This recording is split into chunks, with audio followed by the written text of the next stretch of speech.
Hello friends, welcome back to my channel. बहुत से student के ये क्वेरीज रहे हैं कि 64 पोस्ट के लिए जो ईएसआई का एग्ज़ाम हुआ है उसका जो कट ऑफ है वो कितना जा सकता है। तो हम लोग भी इसी इंतज़ार में है कि जल्द से जल्द रिज़ल्ट आ जाए। और बहुत सारे टीचर्स को मैंने देखा है कि उन्होंने कट ऑफ बताया है, तो बहुत से टीचर्स ने बोला है कि 80 कट ऑफ जाएगा। 80 कट ऑफ तो पिछले बार भी गया था, लेकिन अगर हम क्वेश्चन को कंपेयर करें तो पिछले बार का जो क्वेश्चन था इस साल के क्वेश्चन से ईजी था। ठीक है, ईजी था। और जो इस साल का क्वेश्चन था उसका जो लेवल था, स्टैंडर्ड ऑफ जो क्वेश्चंस थे वो बहुत अच्छे थे। मैं तो कहूँगी कि जो बीपीएससी के लेवल का जो क्वेश्चन होता है, जो बीपीएससी आज से 3-4 साल पहले पूछती थी, उस लेवल के क्वेश्चन थे। और बीपीएससी और दरोगा का जो क्वेश्चन था 2-3 साल पहले, उसमें बहुत अंतर था। ठीक है, बहुत अंतर था। लेकिन अब जो 1275 या इस बार का जो ईएसआई का क्वेश्चन पूछा गया वो बहुत अच्छे स्टैंडर्ड्स के पूछे गए हैं। करेंट अफेयर्स भी देख लीजिए, बाकी क्वेश्चंस भी देख लीजिए। न्यूज़पेपर से करेंट अफेयर्स उठाए जा रहे हैं, एनसीईआरटी से क्वेश्चन उठाए जा रहे हैं। बहुत सारे कॉमन सेंस बेस्ड क्वेश्चन दे रहे हैं। और आपको डायरेक्ट क्वेश्चन अब बहुत मतलब कि 40 से 50 क्वेश्चन डायरेक्ट है। उसके बाद आपको दिमाग लगाना, छाटने, जो कहते हैं ना यूपीएससी या बीपीएससी में जो छटनी जो प्रोसेस होता है कि आपको ऑप्शंस छाट के आंसर देने होंगे, तो उस तरीके से भी अब वैसे क्वेश्चंस पूछे जाने लगे हैं। तो बहुत सारे टीचर्स ने 80-85 वगैरह बताया, तो ऐसी बात बिल्कुल नहीं है। हमें क्वेश्चंस का स्टैंडर्ड देखना है। हाँ ठीक है, नंबर ऑफ़ सीट्स कम है तो कट ऑफ जो नॉर्मल एसआई का एग्ज़ाम होता है उससे तो ज़्यादा ही जाएगा। तो पिछले बार मुझे जहाँ तक याद है जनरल बॉयज़ का 80 कट ऑफ गया था। और हमारे BC2 कैटेगरी का गर्ल्स लोग का 71 आई थिंक गया था, 70 या 71 ऐसा ही कुछ था। तो मेरा 69.5 समथिंग, तो मान लीजिए कि सॉरी 71 कट ऑफ गया था BC2 का। और मेरा जो मार्क्स था वो 74.5 मार्क्स था। ठीक है, और मेंस में भी वैसे ही थे, तो अभी मेंस की बात छोड़ते हैं।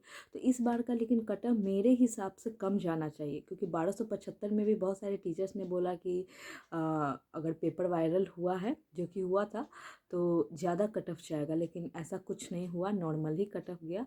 तो इसमें भी कट ऑफ मुझे लगता है अगर 70 तक कट ऑफ जाए तो ये बहुत अच्छा है, क्योंकि क्वेश्चंस बहुत हार्ड थे।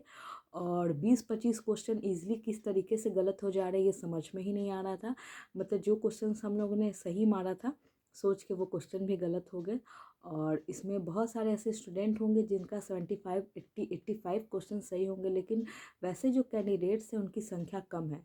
तो कुछ लोगों पे रिज़ल्ट नहीं होता है, उनके मार्क्स से जो ज़्यादा लोगों का जो मार्क्स रहता है उस पर रिज़ल्ट आता है। तो मुझे लगता है 70 तक कट ऑफ में भी रहना चाहिए। और हो सकता है कि 1-2 मार्क्स आगे पीछे हो, उसी हिसाब से सारे कैटेगरीज के मार्क्स रहेंगे। तो मुझे ये और 2-3 दिन में लगता है कि रिज़ल्ट आ जाएगा। मे बी 10 फरवरी तक रिज़ल्ट आ जाए, क्योंकि 10 से 12 दिन में रिज़ल्ट आ जाते हैं, तो उससे पता चल ही जाएगा। हाँ, लेकिन इतना श्योर है कि पिछले बार से कट ऑफ कम जाएगा। भले ही सीट 64 है, लेकिन पिछले बार का क्वेश्चन इस बार के क्वेश्चन से इजी था। इस बार के क्वेश्चन बहुत अच्छे थे, हार्ड थे। तो आप लोग अब इस चीज़ पे मुझे लगता है कि दिमाग ज़्यादा नहीं लगाना चाहिए कि कट ऑफ कितना जाएगा, क्योंकि 2 से 4 दिन के अंदर रिज़ल्ट आ जाना है।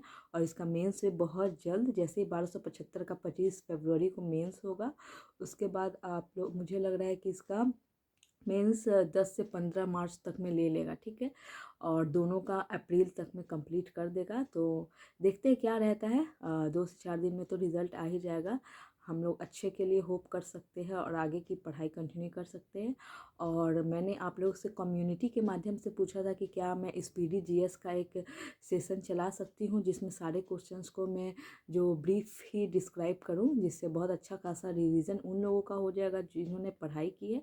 और उन बच्चों के लिए बहुत ही, उन स्टूडेंट्स के लिए बहुत ही मतलब कि फ़ायदेमंद हो जाएगा, जिन्हें अभी ये नहीं पता, जिनकी नई नई शुरुआत है पढ़ाई करने की, उन्हें समझ नहीं आता है कि उसको किस तरीके से क्वेश्चन को हैंडल करे, या उससे और कैसे क्वेश्चन, नए नए क्वेश्चंस को बनाए जाए। तो उनके लिए वो फ़ायदेमंद होंगे, चाहे बिहार दरोगा के लिए हो, बिहार पुलिस के लिए हो, खासकर न्यू स्टूडेंट्स के लिए जिनको अभी कोई आइडिया नहीं है। और तो आप लोग ज़रूर, कम्युनिटी में मैंने क्वेश्चन डाला है, तो आप लोग वहाँ पे येस या नो के बटन पे क्लिक करके मुझे बताएं और कंटिन्यू रखें। जो भी और सारी जानकारी मुझे मिलेगी मैं उस पर आगे वीडियोस बनाते रहूँगी।